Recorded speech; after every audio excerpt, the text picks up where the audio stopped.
प्रेरक प्रसंग। बालक की ईमानदारी। एक छोटे से गांव में नंदू नाम का एक बालक अपने निर्धन माता पिता के साथ रहता था। एक दिन दो भाई अपनी फसल शहर में बेचकर ट्रैक्टर से अपने गांव आ रहे थे। फसल बेचकर जो पैसा मिला वो उन्होंने एक थैली में रख लिया था। अचानक एक गड्ढा आ गया और ट्रैक्टर उछला और थैली नीचे गिर गई, जिसे दोनों भाई देख नहीं पाए और सीधे जब ले गए। बालक नंदू खेलकूद कर रात के अंधेरे में अपने घर जा रहा था। अचानक उसका पैर किसी वस्तु से टकरा गया। देखा तो पता चला कि किसी की थैली है। जब नंदू ने उसे खोलकर देखा तो थैली में नोट भरे हुए थे। वो हैरान हो गया। वह सोचने लगा कि पता नहीं किसकी थैली है। उसने सोचा कि अगर यही छोड़ गया तो कोई और इसे उठा ले जाएगा। वो मन ही मन सोचने लगा, जिसकी यह थैली है उसे कितना अधिक दुख हो र कष्ट हो रहा होगा। हालांकि लड़का उम्र से छोटा था और निर्धन माँ बाप का बेटा था, लेकिन उसमें सूझबूझ काफी अच्छी थी। वह थैली को उठाकर अपने घर ले आया। उसने थैली को झोपड़ी में छुपा कर रख दिया। फिर वापस आकर उसी रास्ते पर खड़ा हो गया। उसने सोचा कोई रोता हुआ आएगा तो पहचान बताने पर उसे थैली दे दूंगा। इधर जब थोड़ी देर बाद दोनों भाई घर पहुंचे तो ट्रैक्टर में थैली नहीं थी। दोनों भाई यह जान निराश होते हुए बहुत दुखी होने लगे। पूरे साल की कमाई थैली में भरी थी। किसी को मिला भी होगा तो कोई बताएगा भी नहीं। शायद अभी वह किसी के हाथ ना लगा हो, यह सोच दोनों भाई टॉर्च लेकर उसी रास्ते पर वापस चले जा रहे थे। छोटा बालक नंदू उन्हें रास्ते में मिला। उसने उन दोनों से कुछ भी नहीं पूछा, लेकिन उसे शंका हुई कि शायद वह थैली इन्हीं की हो। उसने उनसे पूछा, आप लोग क्या ढूंढ रहे हैं? उन्होंने उसकी बात पर कोई ध्यान नहीं दिया। उसने दोबारा पूछा, आप दोनों क्या ढूंढ रहे हो?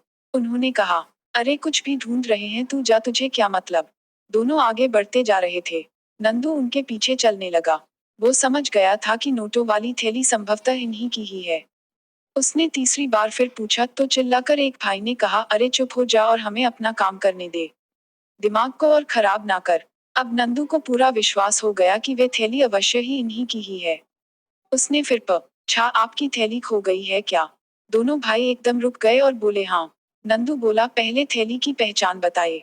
जब उन्होंने पहचान बताई तो बालक उन्हें अपने घर ले गया। टोकरी में रखी थैली उन दोनों भाइयों को सौंप दी। दोनों भाइयों के प्रसन्नता का कोई ठिकाना नहीं था। नंदू की ईमानदारी पर दोनों बड़े हैरान थे। उन्होंने इनाम के तौर पर कुछ रुपए देने चाहे, पर नंदू ने मना कर दिया। बोला, यह तो मेरा कर्तव्य था। दूसरे दिन वह दोनों नंदू के स्कूल पहुंच गए। उन्होंने बालक के अध्यापक को यह पूरी घटना सुनाते हुए कहा, हम सब विद्यार्थियों के सामने उस बालक को धन्यवाद देने आए। अध्यापक के नेत्रों से आंसू झरने लगे। उन्होंने बालक की पीठ थपथपाई और पूछा, बेटा, पैसे से भरे थैले के बारे में अपने माता पिता को क्यों नहीं बताया? नंदू बोला, गुरुजी, मेरे माता पिता निर्धन हैं।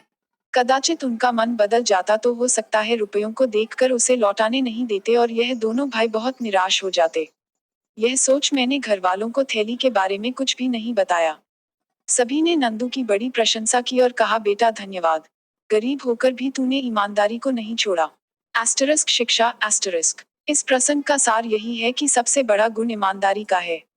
ईमानदार होना हमें सर्वश्रेष्ठ व्यक्ति की स्थिति में ले जाता है। जिस प्रकार इस छोटे से बालक ने अपने ईमान को नहीं खोया, भले ही उसकी गरीबी के लिए कष्टदायी थी, लेकिन ईमानदारी व्यक्ति छोटा हो या बड़ा, ईमानदारी का गुण ही जीवन के सबसे बड़े गहने हैं। ईमानदारी से ही हमारे व्यक्तित्व को बहुत ही प्रसिद्धि मिलती है। ईमानदार मनुष्य ईश्वर की सर्वोत्तम रचना है। उम्मीद करती हूँ कि आपको यह वीडियो अच्छा लगा होगा। प्लीज मेरे चैनल को सब्सक्राइब करें ताकि मैं आपके लिए ऐसे ही शानदार वीडियो और लेकर आऊं। आप मेरे वीडियो को लाइक और शेयर भी कर सकते हैं, जिससे मुझे हौसला मिले। धन्यवाद। सदैव प्रसन्न रहिए।